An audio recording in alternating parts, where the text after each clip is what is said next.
بسم اللہ الرحمن الرحیم۔ السلام علیکم ورحمۃ اللہ وبرکاتہ۔ کیسے ہیں تمام احباب؟ امید ہے انشاءاللہ خیریت سے ہوں گے۔ آج انشاءاللہ ہم سبق نمبر 8 پڑھیں گے، اور آج کے سبق میں فصل نمبر 4 لام تاکید بانون تاکید کی گردان اور اس کی جو تعریف ہے وہ پڑھیں گے۔ سبق کا آغاز کرنے سے پہلے آپ سے گزارش ہے کہ اگر ابھی تک آپ نے ہمارے چینل کو سبسکرائب نہیں کیا تو چینل کو ضرور سبسکرائب کر لیں، اور ساتھ بیل کے نوٹیفیکیشن کو بھی پریس کریں تاکہ آنے والے جتنے بھی اسباق ہیں ان کی ویڈیوز آپ کو بر وقت ملتی رہیں۔ آئیے آج کے سبق کا آغاز کرتے ہیں۔ علم الصرف کا ہم نے آغاز کیا ہوا ہے، تو الحمدللہ تقریباً نصف کے قریب ہم نے علم الصرف اولین پڑھ لی ہے۔ تو امید ہے انشاءاللہ جو پڑھا ہے وہ آپ کو ضرور سمجھ آیا ہوگا۔ کچھ دن آگے ہوئے ہیں تو کچھ دوستوں نے پرسنل میں واٹس ایپ میسج کیے کہ اس کو دوبارہ کنٹینیو کیا جائے، تو انشاءاللہ امید ہے کہ کوشش کے ساتھ یہ مکمل کتاب ہم پڑھیں گے۔ کوئی بھی چیز آپ کو سمجھ نہیں آتی، اس حوالے سے کوئی بھی چیز آپ پوچھنا چاہتے ہیں تو آپ واٹس ایپ پہ مجھ سے رابطہ کر سکتے ہیں۔ آئیے آج کے سبق کا آغاز کرتے ہیں۔ الحمدللہ والصلاۃ والسلام علی رسول اللہ، اما بعد۔ رب اشرح لی صدری ویسر لی امری واحلل عقدۃ من لسانی یفقہوا قولی، اللہم فقہنا فی الدین، رب یسر ولا تعسر وتمم بالخیر وبک نستعین۔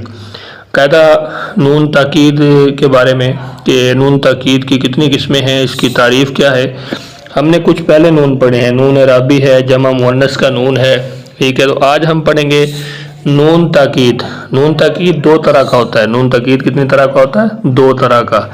اب جس کے اندر تاکید کا معنی پایا جائے تو وہ نون ہوتا ہے دو طرح کا۔ پہلے نمبر پر ہے نون ثقیلہ، دوسرے نمبر پر ہے نون خفیفہ۔ پہلی بات یہ آپ نے ذہن میں رکھنی ہے کہ نون تاکید دو طرح کا ہوتا ہے۔ وہ کون کون سا ہے؟ نون ثقیلہ ہے، نون خفیفہ۔ اب نون ثقیلہ کسے کہتے ہیں؟ نون ثقیلہ نون مشدد کو کہتے ہیں۔ یہ گردان ہم پڑھیں گے، پھر آپ کو یہ میں دکھاؤں گا کہ مشدد جس پر تشدید ہو، ہم نے پیچھے پڑھا تھا تشدید اور مشدد، جس حرف پر تشدید ہو اس کو مشدد کہتے ہیں۔ تو یہ ساری چیزیں ہم نے پیچھے پڑھی ہوئی ہیں، اسی لیے اگر آپ نے پہلے اسباق نہیں پڑھے تو ان کو آپ ساتھ ساتھ لازمی دہرائیں تاکہ آپ کو اچھی طرح سمجھ آ جائے۔ آگے ہے نون خفیفہ۔ نون خفیفہ نون ساکن کو کہتے ہیں۔ ساکن کس کو کہتے ہیں؟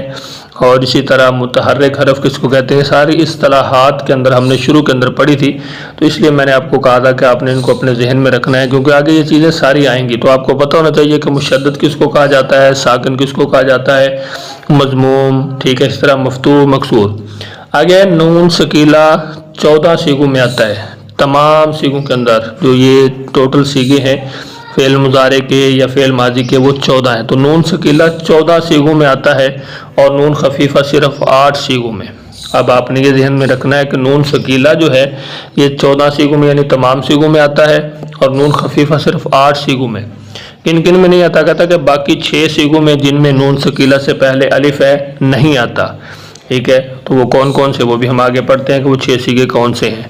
آگے ہے لام تاکید ہمیشہ مفتوح ہوتا ہے، یعنی جو اس کے شروع میں ہم نے لام لگانا ہے نا، کیونکہ ہم پڑھ رہے ہیں لام تاکید اور نون تاکید کے بارے میں، تو اب بحث جو ہے وہ نون تاکید کی ہو رہی ہے، تو یہاں سے لام تاکید کے بارے میں بتایا جا رہا ہے کہ لام تاکید ہمیشہ مفتوح ہوتا ہے۔ لام ہوتا ہے اس کے اوپر زبر ہوتی ہے۔ مفتوح کسے کہتے ہیں؟ جس حرف پر زبر ہو۔ قاعدہ کے پاس بحث لام تاکید بانون ثقیلہ بنانے کا قاعدہ یہ ہے، یعنی اب آپ نے اگر نون تاکید بنانا ہے اور اسی طرح لام تاکید بنانا ہے تو آپ نے کیا کرنا ہے؟ لام تاکید بانون ثقیلہ بنانے کا قاعدہ یہ ہے کہ مضارع مثبت کے شروع میں لام تاکید اور آخر میں نون ثقیلہ لگا دو، یعنی شروع کے اندر آپ نے لام تاکید لگا دینا ہے اور آخر میں آپ نے نون ثقیلہ لگا دینا ہے، اور 7 سیغوں میں نون اعرابی گرا دو۔ جیسے ہم نے پیچھے پڑھا تھا مضارع کے جو 7 سیغے ان میں نون اعرابی ہوتا ہے۔ نون اعرابی اور چیز ہے، نون مشدد اور چیز ہے، ٹھیک ہے۔ اور اسی طرح نون ثقیلہ، نون خفیفہ، جمع مؤنث کا نون، یہ سارے الگ الگ چیزیں ہیں۔ جمع مذکر غائب اور جمع مذکر حاضر کے سیغوں سے واو اور واحد مؤنث حاضر کے سیغے سے یا دور کر دو، یعنی جب آپ نے نون ثقیلہ لام تاکید بانون ثقیلہ بنانا ہے تو 7 سیغوں سے نون اعرابی گرا دینا ہے۔ جمع مذکر غائب اور جمع مذکر حاضر کے سیغوں میں واو اور واحد مؤنث حاضر کے سیغے میں آپ نے یا جو ہے اس کو دور کر دینا ہے۔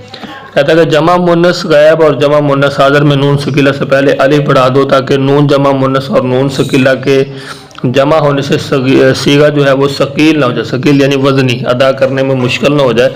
تو اب یہ 2 نون جمع ہو جائیں گے۔ ایک جمع مؤنث کا نون ہے، آپ کو پتہ ہے کہ جمع مؤنث کا نون ہمیشہ برقرار رہتا ہے، پیچھے جتنے بھی قواعد پڑھے ان کے اندر ہم نے یہی پڑھا کہ جمع مؤنث کا نون جو ہے یہ اس کے اندر کوئی تبدیلی یا کوئی اس کو ہٹایا نہیں جا سکتا. تو یہاں پر بھی اس کو ہم نے ہٹانا نہیں ہے بلکہ ان کے درمیان ہم نے کیا کرنا ہے, الف لگا دینا ہے. اب اس الف کو کیا کہتے ہیں؟ اس الف کو الف فاصل کہتے ہیں, یعنی یہ فاصلہ کرنے کے لیے آتا ہے کیونکہ جمع مؤنث اور نون تاکید کو جدا جدا کر دیتا ہے. اب جمع مؤنث کا ایک نون ہے اور ایک نون تاکید کا ہے تو درمیان میں الف آ جائے گا. اب اس کو پتہ چل جائے گا کہ یہ جمع مؤنث کا ہے اور دوسرا جو ہے یہ نون تاکید کا ہے. آگے نون ثقیلہ سے پہلے 6 صیغوں یعنی 4 تثنیہ اور جمع مؤنث غائب جمع مؤنث حاضر میں الف ہوتا ہے. ہم نے پیچھے پڑھا تھا نا, یہ دیکھیں یہ آپ نے پیچھے پڑھا تھا کہ نون خفیفہ صرف 8 صیغوں میں آتا ہے, باقی 6 صیغوں میں جن میں نون ثقیلہ سے پہلے الف ہے نہیں آتا. تو یہاں پہ اب وہ بتا رہا ہے کہ نون ثقیلہ سے پہلے 6 صیغے وہ کون سے ہیں؟ 4 تثنیہ کے, یعنی تثنیہ مذکر غائب, تثنیہ مؤنث غائب, تثنیہ مذکر حاضر, تثنیہ مؤنث حاضر, 4 یہ ہو گئے, اور 2 جمع مؤنث غائب اور جمع مؤنث حاضر. ان میں الف ہوتا ہے تو ان کے الف ہونے کی وجہ سے آپ نے ان کے اندر نون خفیفہ نہیں لگانا. کہتا ہے اور جمع مذکر غائب اور مذکر حاضر میں نون ثقیلہ سے پہلے پیش ہوتا ہے اور واحد مؤنث حاضر میں زیر ہوتا ہے, اور باقی واحد مذکر غائب, واحد مؤنث غائب اور واحد مذکر حاضر متکلم کے دونوں صیغوں میں نون ثقیلہ سے پہلے زبر ہوتا ہے. تو یہاں پہ اس نے یہ بھی وضاحت کر دی ہے کہ واحد مؤنث حاضر میں زیر اور باقی واحد مذکر غائب, واحد مؤنث غائب, واحد مذکر حاضر اور متکلم کے دونوں صیغوں میں نون ثقیلہ سے پہلے کیا ہوتا ہے؟ زبر ہوتا ہے. کہتے ہیں الف کے بعد نون ثقیلہ مکسور ہوتا ہے. الف کے بعد کیا ہوتا ہے؟ نون ثقیلہ مکسور ہوتا ہے اور باقی تمام صیغوں میں مفتوح.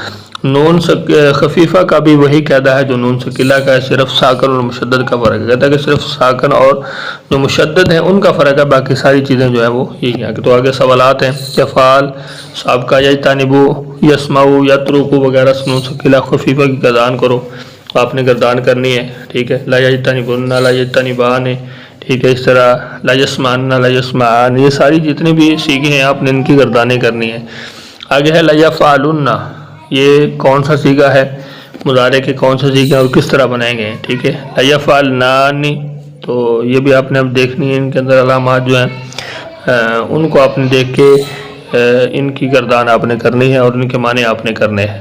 آگے ہے تفعلنا, تفعلون, یفعلان, یفعلو, یہ لام تاکید بنون تاکید ثقیلہ و خفیفہ بناؤ, تو ان سے آپ نے ثقیلہ اور خفیفہ بنانی ہے. وہ 7 صیغے کون سے ہیں جن میں نون اعرابی گرایا جاتا ہے, ٹھیک ہے, وہ 7 صیغے آپ نے بتانے ہیں.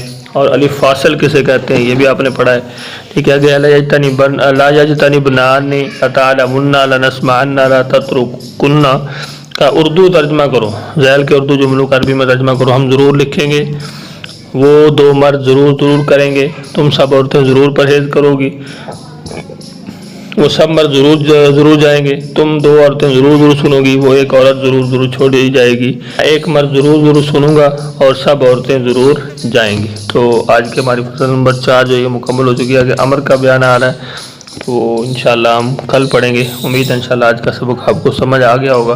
سبق کے بارے سبق کا کچھ پوچھنا چاہتے ہیں کوئی ضرور پوچھیں. اپنا بہت سارا خیال کی مجھے اپنی دعا میں یاد رکھیے. ملتے ہیں نیکسٹ لیسن میں, تب تک کے لیے اللہ حافظ.